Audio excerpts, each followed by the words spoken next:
Bruno, o pessoal pretende lançar chapa completa para vereador e é visto aí como uma grande possibilidade, pela primeira vez, eleger um vereador Sim. em Curitiba, né? Qual que é o papel do candidato a prefeito nesse quadro?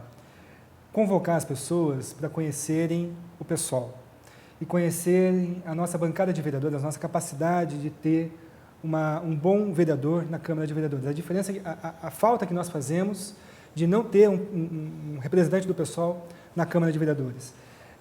Também chamar para o voto de legenda. Enfim, eu acredito que o candidato a prefeito divulga o partido de uma maneira singular e permite que todos os vereadores possam ter visibilidade. Ao falar do partido nessa posição de disputa majoritária, todo mundo que é candidato do PSOL ganha um simpatizante. Ganha uma pessoa, você é do PSOL, eu quero conhecer as suas propostas como vereador. Então, certamente a campanha de prefeito tem uma contribuição muito grande para eleger um vereador. E eu digo mais, acredito que a minha candidatura tem uma contribuição especial para isso, porque eu já fui candidato a prefeito e eu vejo que nós podemos partir de um patamar de disputa de prefeitura que é especial, que pode ter muito mais simpatizantes do que se uma nova candidatura vier, num contexto em que temos pouca visibilidade de TV, temos pouca visibilidade de campanha de prefeito. Apresentar uma pessoa que não seja conhecida pode ser um desafio maior para nós do que apresentar um candidato já conhecido, já consolidado nessa tarefa. Então, é nesse sentido que eu acho muito importante a tarefa de prefeito para eleger um vereador.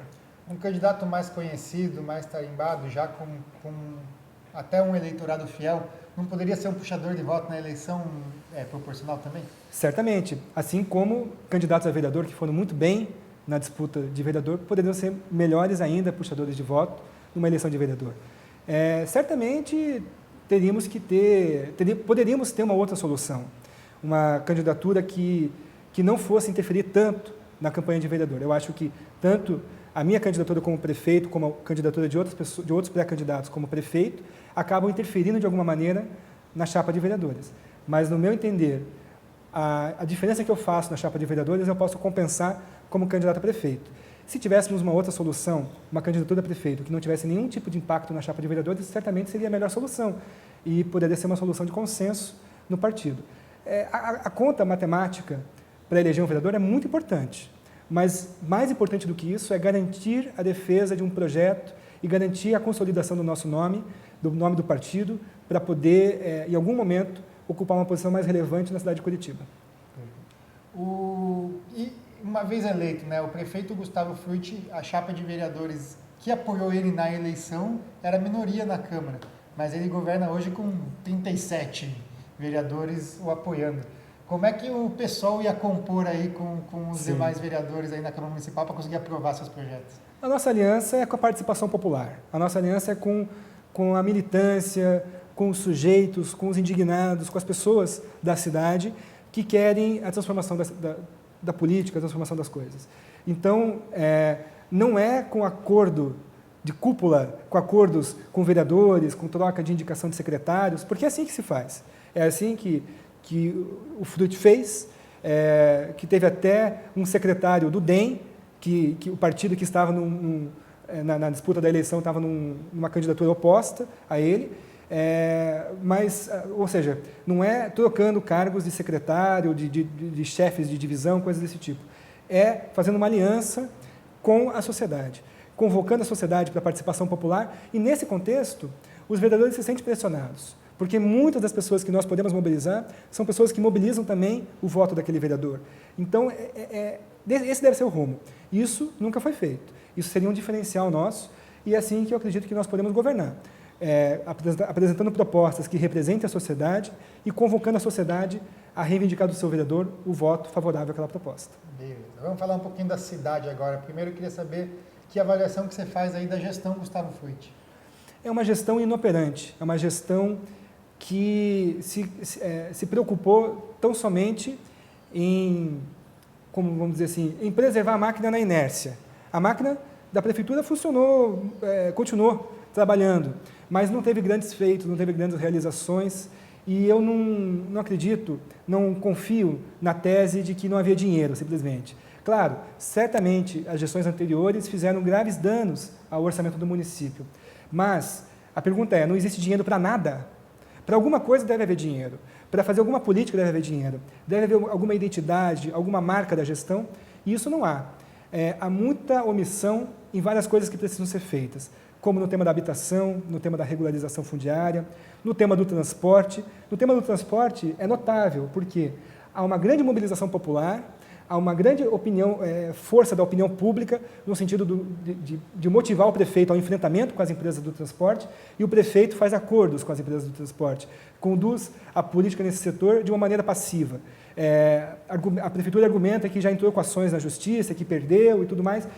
No entanto, isso não é transparente, isso não é claro. Não vemos na cidade de Curitiba um prefeito de enfrentamento, um prefeito ativista, um prefeito que realmente tenha um projeto de transformação da cidade. Porque, tudo bem, eu até acredito que enfrentar a máfia do transporte seja uma tarefa difícil e não seja possível enfrentar a máfia do transporte em 4 anos. Talvez seja uma tarefa de 10 anos. Veja, daqui a 15 anos vai acabar o contrato do transporte. Qual é o nosso projeto para esse fim do contrato do transporte? O prefeito tem que apresentar um projeto novo, tem que dizer o seguinte: enquanto essa máfia estiver aí, somos reféns da cidade, somos reféns das empresas de transporte, temos que ter pautas para questionar a tarifa, para questionar alguns abusos, questionar a falta de qualidade. Isso é a nossa política pontual, mas daqui a 10 anos teremos uma proposta de um novo contrato, de uma nova política de transporte. Isso o Fruit nunca fez. Então, a gestão do Fruit se revela pela omissão grave em fatos muito importantes para a cidade. Minha próxima pergunta era sobre transporte, você até já pontuou bem, mas queria saber então qual que é o teu plano para daqui a 10 anos, quando Curitiba se livrar da máfia das empresas de transporte? Eu vejo que, imediatamente, temos que questionar a tarifa. Temos que ter auditorias independentes que demonstrem o custo efetivo do transporte atual, porque a tarifa é baseada em tabelas de custo fornecidas pelas próprias empresas. Então, nós não temos como confiar que as empresas realmente têm esse custo com diesel, com pneu, com manutenção, tudo mais. Certamente, o valor da tarifa poderia ser muito mais baixo. Curitiba tem um sistema de transporte considerado inteligente, porque temos integração nas canaletas, temos integração nos terminais, temos as canaletas que permitem que os ônibus andem sem competir com o trânsito. Então, temos muitos diferenciais que podem fazer com que o nosso sistema de transporte seja mais eficiente. Um projeto para uma nova licitação, para um novo sistema, primeiramente, eu acredito que nós temos que discutir a possibilidade do sistema estatal de transporte. Qual é o custo efetivo do transporte e se isso pode ser suportado pela prefeitura. A prefeitura hoje não tem nenhuma garagem, não tem nenhum ônibus, não tem nenhuma equipe para fazer isso. Temos que fazer progressivamente alcançar esses três fatores. Temos que ter garagem, temos que ter frota pública e temos que passar a ter equipe. Nesse processo, daqui a 10 anos, antes de chegar nos 10 anos, vamos enfrentar um dos contratos, uma das licitações. Vamos enfrentar o contrato de um setor da cidade. No momento de enfrentar esse contrato, a prefeitura vai entrar no sistema, vai colocar a frota pública e vai ela operar o sistema. E assim, progressivamente, ela vai poder aumentar a capacidade dela de operar o sistema. E daqui a 10 anos, a prefeitura poderá operar por conta própria o sistema se tiver um planejamento. E não precisará renovar o contrato com essas empresas que pode ser renovado por mais 15 anos. Além disso, caso a gente perceba que a prefeitura não tem condições de operar o sistema por conta própria e tenha que licitar, na minha opinião, a licitação tem que ser mais rigorosa. A licitação foi feita para a família Gulim, para a família Bertoldi ganhar. Assim que foi feita a licitação. A licitação tem que ser feita de uma maneira que a prefeitura vai estabelecer o preço. E quem estiver disposto a operar naquele preço será contratado. E será feita uma regra rigorosa com relação aos reajustes, para que o reajuste não seja da empresa, o reajuste seja monitorado pela prefeitura, com auditoria independente, e, na nossa opinião, deveria haver uma política do Estado sobre isso.